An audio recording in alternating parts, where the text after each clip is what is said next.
and welcome back to Coxfly. In this video I'm going to be giving you a broken down overview of OBE AIO, so let's go ahead and begin today's video. If you wish to go ahead and check out the written article regarding this bot, I'll leave it linked down below in the YouTube description. If you're watching this on the YouTube side of things, please drop a like on today's video, comment down below if you did enjoy today's video, and subscribe if you guys are new. We have a ton of content on the channel. So when you go ahead and boot up the bot, I'm actually going to go ahead and begin on the settings page and make our way to the analytics page at the end of the video. So when you go ahead and boot up the bot, this is what it's going to look like. I'm going to leave creating a test task at the end of the video, so I'm going to begin on the settings page and then make my way through the video. But let's go ahead and look at what the bot actually looks like. So you have three buttons here. You have the close button to close down the bot, the full screen button and the minimize button, and then on the bottom left you do have the Twitter icon to go ahead and check out their Twitter. This is their Twitter, you can go ahead and check it out. I'll also leave a link down below in the YouTube description, and it's also on the article page as well. Then if you hit this button, it will take you to their website where you guys can go ahead and check out the bot. So let's go ahead and begin on the settings page here. We can go ahead and edit our settings on this page. You can deactivate your license if you wish. You can save these settings once you make changes, and you can also check for updates. I'm on the current version at the time of recording this video. The current version is 2.9.2. So obviously if new versions come out, you can use this button and check for updates. And the key is bound to my Discord, so you can see the Discord AVI, the Discord username, and the type of member I am. So I'm a lifetime member, not a renewal member. Then you can go ahead and configure your notifications regarding the bot. You can go ahead and put in your Discord webhook, and you can configure it to only send success notifications. If you don't enable this, then obviously failure notifications will be sent as well, and you can test it once you've entered it as well. Then for license management, you have your license expires, and mine expires on that day because it is a lifetime key, and if you have a renewal key, you can use this button to go ahead and renew your subscription if you wish. Moving over to the proxies page within OBE AIO, this is where you can go ahead and create proxy lists as well as buy proxies that can be used with your task. So when it comes to proxies, you can go ahead and check out OBE proxies if you wish by hitting this button, and then you have the built-in proxy section for the bot here. So you can go ahead and actually create lists. So let me go ahead and grab a proxy here. Give me one moment to go ahead and grab it. I'm going to go ahead and put it in that formation over here. You can go ahead and select a proxy list to test once we've created one. We have yet to do so, so I want to show you how you can go ahead and create one first. So you put the proxies in, and all you go ahead and do then is hit the save proxies button. It'll prompt you with a video list name field. So I'm going to call this video test proxies, create proxy list, and that goes ahead and actually creates the proxy list, as you guys can see. So we click out of it, the video test proxies proxy list is available to be clicked, and all the proxies will appear here.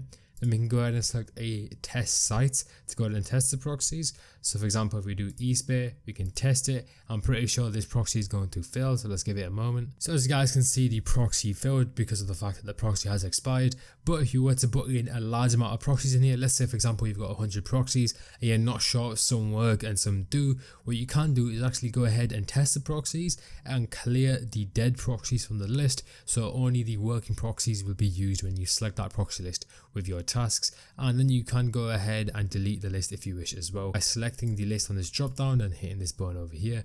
And then obviously if you add more proxies in or change anything, hit the save proxies button to save the changes made to the list you've selected. Moving over to the billing profile section, this is where you can go ahead and create, import and export billing profiles. So let's cover these two buttons. Firstly, when it comes to the import button, this is where you can go ahead and import profiles into OBE AIO. If you hit this button, you can go ahead and select it. As you guys can see, the file directly pops up to go ahead and select the file. You can also export profiles out of OBE AIO if you wish. Obviously you need to have created profiles to be able to do that, but you do have that option there if you wish. Then when you actually go ahead and create a billing profile, the headers that the information will appear under is profile name, card, name on card, email address, and actions associated with that billing profile. So this helps to go ahead and distinguish one billing profile from another.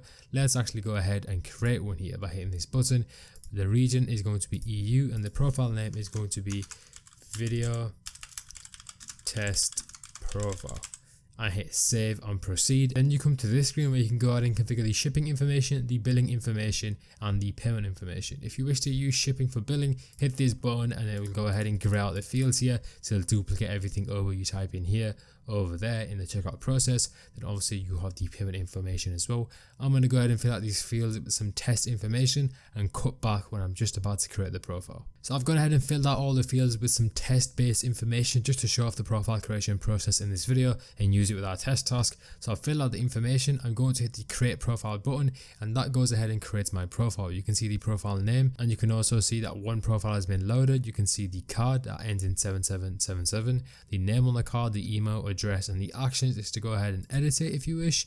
And once you make any changes, you can hit save profile, or you can delete it as well. And the final thing to go ahead and cover on this page is the delete all button. If you wish to go ahead and delete all your profiles, then you can. Now I'm going to go ahead and skip over the dashboard page because that's where we go ahead and create the task. We're going to do that at the end of the video. Let me just quickly cover the analytics page. So the analytics page will show you analytics in regards to your activity within the bot. It shows the task loaded, which is 0 at the moment, your success, which is 0, the failures, which is 0, and the money spent.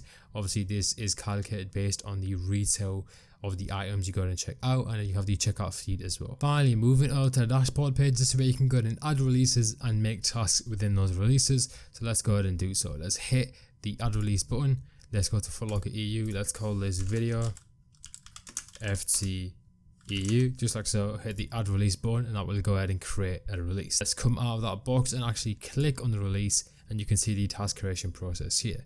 At the top, you can hit the start all button to start all your tasks. You can configure the monitor delay. You can also stop all your tasks, and then you have the release settings. This is where you can go ahead and configure your proxy list. So let's click the one we made here. You can go ahead and type in the product SKU. I'm going to type in something random. You can go ahead and configure the release dates. You can select your profile, or you can click all profiles if you wish. I'm going to hit the one we made. Then for sizes, you can go ahead and scroll through all available sizes, or hit random.